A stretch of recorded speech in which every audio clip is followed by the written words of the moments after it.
Hello there, and welcome to this latest talk for Dementia Friendly East Belfast on Facebook. Hope you enjoy it. I'm John Bradbury. Today I'm talking about historic pubs of Belfast. It's a constant matter of discussion and conjecture and debate as to what the actual oldest pub in the city or old town actually was. Well, there are a number of different answers to this. Belfast dates back to 1603, and it wasn't long before hostelry started to appear. You'll all be familiar with Hillsborough. Now, the founder was Moses Hill, as the name would suggest, and he is remembered in Belfast through Hill Street in the Cathedral Quarter.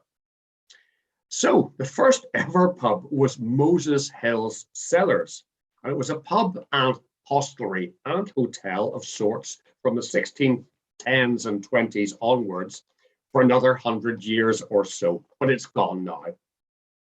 In fact, outside Belfast in Drumbo and Drumbeg, Robert Stewart's, Bob Stewart's, that some of you might be familiar with, and get a pint and a bite to eat out there these days. It's still there.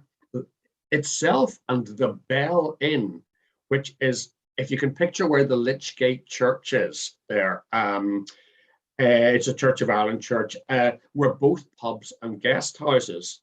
It was on the Upper Malone Road, which was the route to Dublin for coaches, and these pubs were in place from about 1610 or so. And I'll be talking more about coach inns in a minute or two.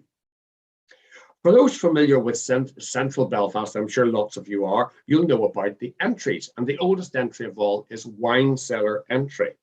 It's been there since 1630. Now, the pub that's associated with this, because it's there, is White's. So we'll have a little picture of White's Tavern.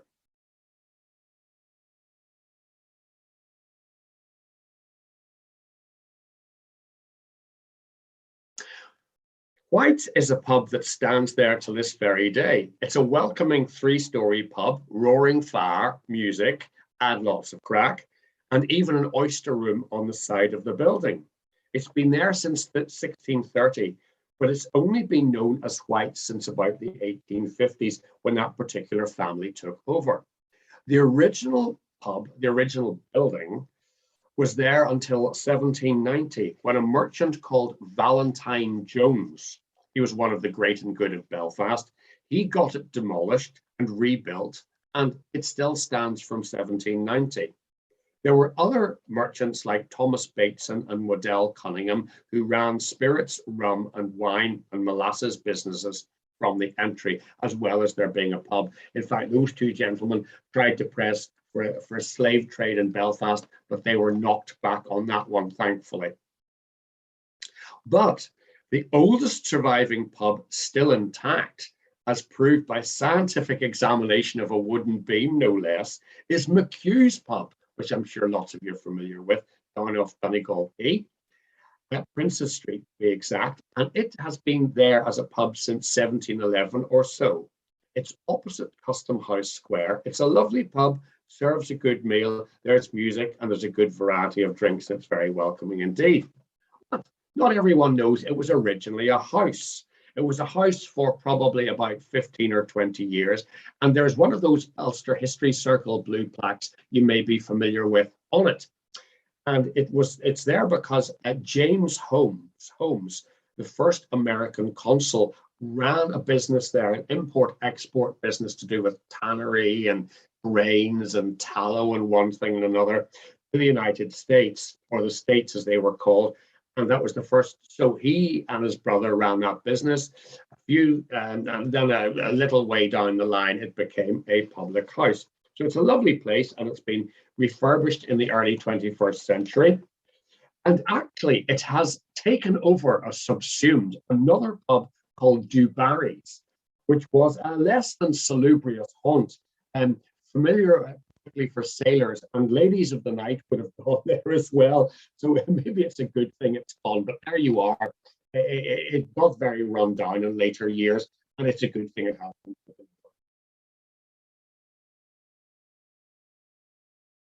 Now, when we're talking about aged pubs, we may as well mention the Dirty Onion. And here's a picture of the Dirty Onion in Hill Street.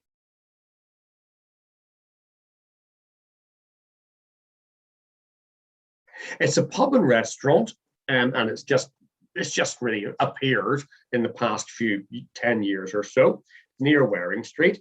It hasn't been a public house for all that length of time or for all its time. Before, it was a business premises, and it had been a fish processing plant and a tannery, amongst other things. I mean, it's worth bearing in mind that obviously Belfast is very close to fisheries and to the River Lagan and other rivers. And also, in the early days of Belfast, it would have been very close to farms. So therefore, you would have had cattle wandering through Belfast, and you would have had lots of farmers who would have sold their cattle, obviously, for their skins. And Waring Street built up from the 1630s or so. So that is the Dirty Onion. The building goes back to 1681. And of course, it claims to be the oldest pub in Belfast. But hey, I mean, a lot of pubs are making that claim. Let's just stick with McHugh's being the really oldest, most continuing pub in Belfast. Next one I'd like to talk about is Kelly's Cellars. Here's a picture of Kelly's Cellars.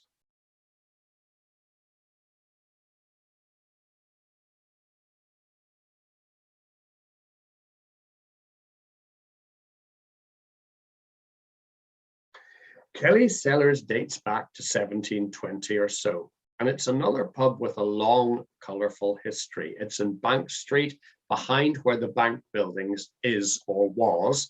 We'll see what redevelops there.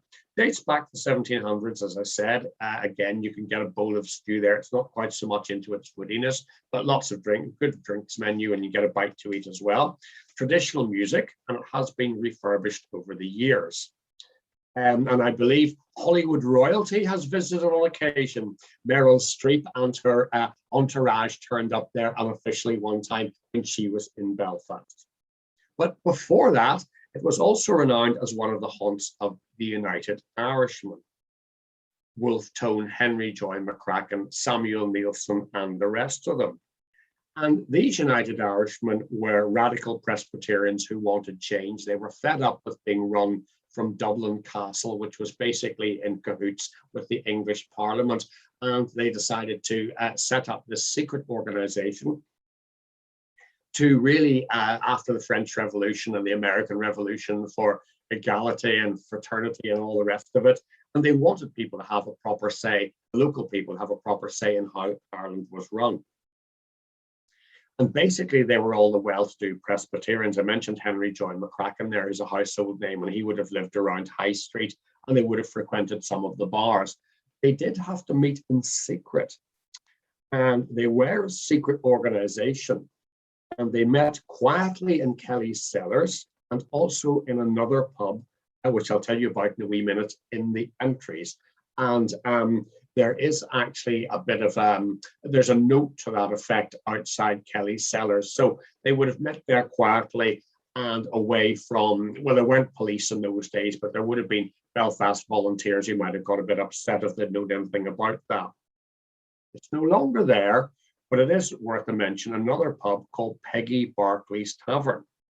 Now, Peggy Barclay, she ran a pub in one of the Entries, probably Sugar House Entry, which is no longer there. Most of the entries still survive. Sugar House doesn't. Sugar House, as the name would suggest, it was actually owned by a gentleman called McCartney, who was a sovereign, one of the old mayors of Belfast. And it would have been to do with the sugar refining business, the sugar that would have come in exported probably from the West Indies. So, but I digress slightly from Peggy Barclay's Tavern. Again, the United Irishmen would have met in secret there. And it would have been very close by, of course, for Henry Joy McCracken and also for Samuel Neilson, who lived roughly where the Northern Whig actually is now, if you can picture that in a fat cottage. There's a restaurant now there called the Muddler's Club. And not only is there a restaurant called the Muddler's Club, there is some street art on the wall, which indicates where the Muddler's Club is. But actually, that name dates back to the 1790s. It was a name used to cover the identity of the United Irishmen. So that's worth a little note as well. And again, that's around that same area, but the pub's long gone. Peggy Barclay later took herself to North Belfast, where she set up another tavern. So that was that, and but she played her part. Now, nearby, you've got North Street and Donegal Street in the centre of Belfast and amongst the early streets that were developed. They were busy areas with mainly poor housing in the 17th and 18th into the 19th century.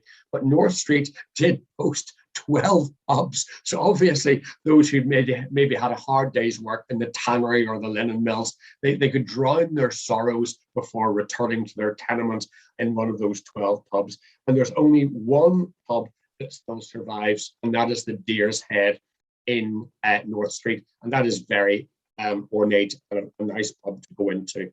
And in fact, North Street used to be called Goose Lane, which gives you kind of an indication as to how close Belfast was to the centre of, well, to farming, to all the life outside. There was also a hotel in Donegal Street called the Donegal Arms, and this was one of the number of pubs and hostelries that Henry Joy McCracken is reputed to have been holed up in before he was tried for sedition in the assembly rooms and then hauled off to be hanged in July 1798 as part of that 1798 rebellion. Now, High Street, as we know, was one of the very earliest, if not the first street in Belfast. It was called Front Street, and you would have had the great and the good, like Henry Joy McCracken and his sister Mary Ann McCracken, living there. There are lots of businesses and lots of things happening, and the Farset was flowing through until about the 1840s. Now, it had coaching inns and hotels as transport started to develop. One of these was called McGee's, and there was also one called the Plough Inn, which is no longer there. It was a coaching inn and a mail inn. That's how things were starting to develop and go forward. From Belfast to Dublin, which would have taken a couple of days, of course, but this was in the days before, obviously, the General Post Office. Just as a little aside, some of you will be familiar with the name Con O'Neill, as in the last Gaelic lord or chieftain, and his son, Daniel O'Neill, was the second Postmaster General under Charles II in the 1660s. So I thought you might be interested in that. But anyway, there you go. So that's the Plough Inn, and one of a number of coaching inns that there were in and around Belfast at the time. And this developed as the need for mail would have developed as well. Excuse me. In the same area, in another one of the entries, we've got the Morning Star, which is still there. Of course, it's a lovely place, and there's certainly some history there. But before I say that, I have to say it's a nice place to visit. You can get a bite to eat, and you can get a drink.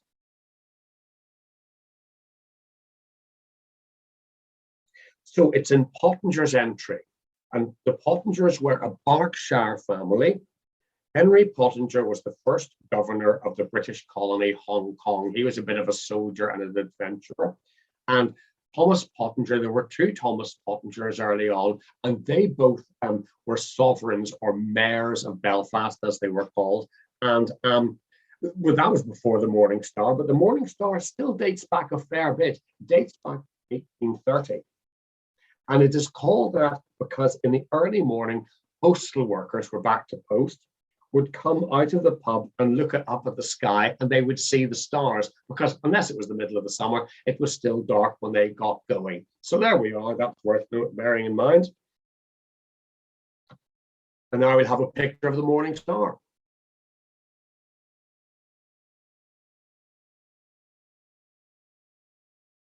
I mentioned earlier about coaching inns. The Crown Bar in Great Victoria Street has a long history. We'll have a picture of the Crown Bar.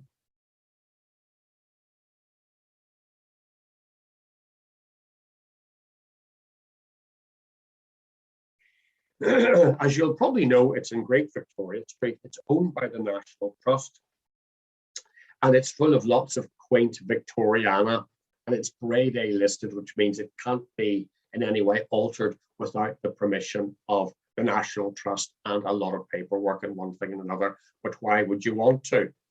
Now, It's a nice place to visit with all its little snugs and all the rest of it. I haven't been in for a while, but it is a great spot.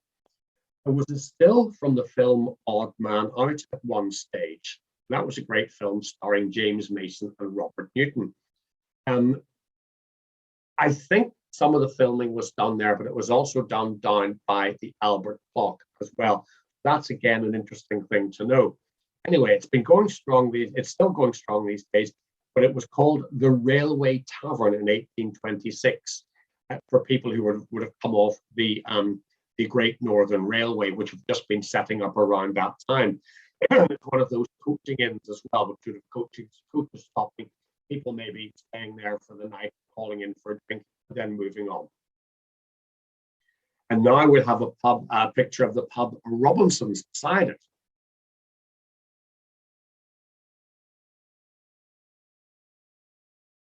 Robinson's was built by the Robinson family, and it's got lots of little nooks and crannies. It's an interesting place. It's another former hotel like the Crown and the Beaten Docket. Robinson's was known as the Dublin and Armagh Hotel, which again hints at the fact people would have been coming off the train from both Dublin and Armagh and beyond, and would have been staying, and there would have been coaches there as well. Another coach inn, basically. And interestingly, sandwiched between the two at one stage was Miss Rogan's Temperance Hotel. So you've got two pubs or two hostelries or hotels, but on the in between, you have the Temperance Hotel. And temperance itself was a very strong movement. The government had made efforts to reduce whiskey consumption from the 1550s onwards, believe it or not. And in 1878, legislation was passed to ban Sunday opening, then reversed again about 100 years later. Margaret Byers, the headmistress of Victoria College, Belfast, founded the Belfast Women's Temperance Association, and many Orange lodges embraced temperance. So it was a big, big movement, I have to say, at one stage. Now, we haven't talked much about breweries or anything like that. I'll throw in a little bit about that. There were local breweries. Caffrey's was established the Ulster Brewery in 1897, and it was taken over by Bass Charrington in 1964, and it closed down around the 1980s. And when it comes to whiskey, there were lots of whiskey distillers. There was Irish Distillers Limited in East Belfast. That was taking over from the Avonale and one other as well. There was also Dunville's, which I'm sure a lot of you are familiar with the name. It had an enormous distillery on the Grosvenor Road. And it also gave birth to the football team Distillery FC, which had some great successes over the years. There's a little museum you might be familiar with called A Friend at Hand, and it's an excellent little place in Hill Street. And there are also other distillers in Belfast as well. That's well worth a little visit if you're in Hill Street. A Friend at Hand. It has whiskey bottles, basically, that will display lots of the old firms and companies and families that were involved in the whiskey industry. And when it comes to the Dunvilles, they were an eccentric bunch. They particularly liked animals, and some of their animals were used in the first Belfast Zoo in the 1930s. Moving a little bit further out of town now, as we went towards the end of our talk, Ormeau Road was home to a couple of lovely bars that are still in existence. The Hatfield is the oldest bar on the road and dates back to the 1850s or early 1860s. I don't know if you've ever been inside it. It's worth going in for a glance. It's very ornate. It's Victorian again. It's quirky and it's welcoming. And it's part of the Braithwaite and McCann chain. And it's a great spot. Not so old, but still worthy of a mention, is the Errigal Inn. We'll have a picture of the Errigal Inn.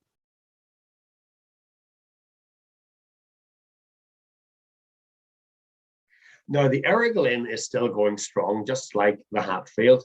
Now, in 1935, Thomas McGurran became the first manager, and he bought it from the first owner, and he took it over, and his family still owns it. It's a real rabbit warren, and it has music on from time to time. Let's hope when COVID calms down, it will be able to have music back there as well. It's got an oak lounge, which is lovely. It's got front bars as well, and it's got restaurants.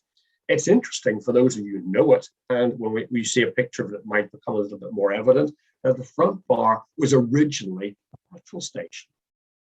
So that's the McGurrans. And what also might be interesting for you to know is that there are no pubs in Finaghy and Seymour Hill. Now, we're not exactly going back to temperance with this, but it's quite interesting. The linen industry and the Charney family, who ran the linen industry in both Finaghy and Seymour Hill for what it was worth and nearby, they decided they were not going to have any pubs because it would really take away from the work ethic. And you'll find all those model villages to do with the linen industry didn't have any pubs either. And in fact, in the deeds of Ballyfinaghy, as it's called, it actually says that no pubs are actually allowed, no licensed premises are allowed. But here, before I go, it would be remiss of me, almost criminal, not to mention the bars in Cellar Town. Now, Cellar Town is obviously down by the docks, and it has been renovated to a certain extent. It was slip sliding away for a while, but now it has been renovated. It was also hit very hard in the Blitz. The Rotterdam Bar hosts many musical performances in the 1990s and beyond, started life, interestingly, as a holding centre for convicts being deported in 1797. But it soon became a pub a year later, and it was closed in 2019 for redevelopment, just like Pat's Bar beside it, but had a lovely atmosphere, and it was in and around the Pilot Street area in the docks.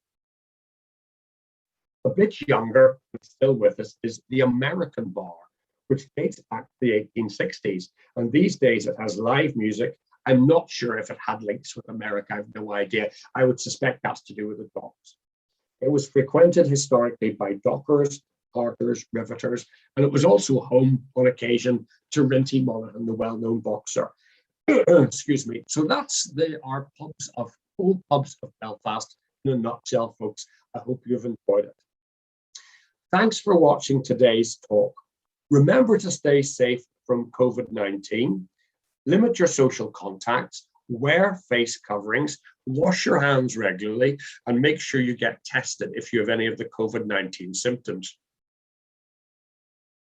There are lots of activities taking place, so stay up to date through our Facebook page or through our website on www.dementiafriendlyeastbelfast.com. I'll repeat that, www.dementiafriendlyeastbelfast.com. Thank you for watching, everyone, and stay safe.